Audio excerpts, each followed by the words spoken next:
Hey, good morning, campers. This morning I'm in the mood for a bacon, egg, and cheese breakfast burrito.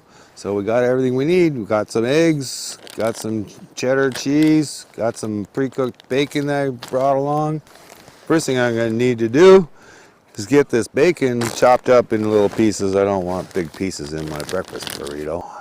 Got 3 pieces of bacon there, little bite-sized pieces. First thing I'm going to do is throw in this bacon.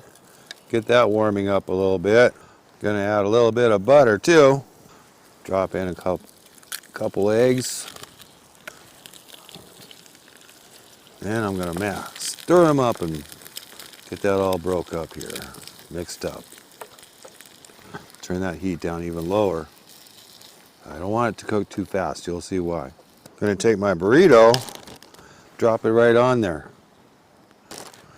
I wanna let that set to the tortilla and warm up a little bit. Let that egg cook through there. All right, looks like it's all set pretty good. I can turn this heat off. I'm gonna take my plate, put it on top of there. I'm gonna flip it over. Sprinkle some cheese on there.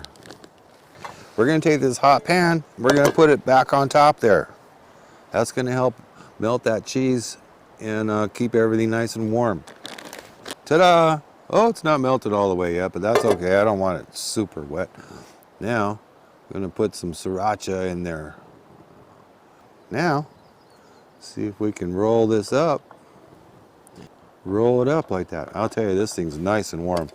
Got my breakfast burrito. Nice and, ooh, it is nice and warm.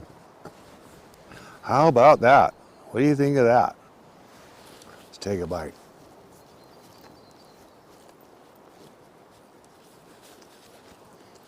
Mmm. Good. Look how quick and easy that was, you know? Just the one pan. And got the tortilla warm, got the filling in it. And it's great, man. Well, I hope you liked my method for making a breakfast burrito. Keep that in mind. See you around.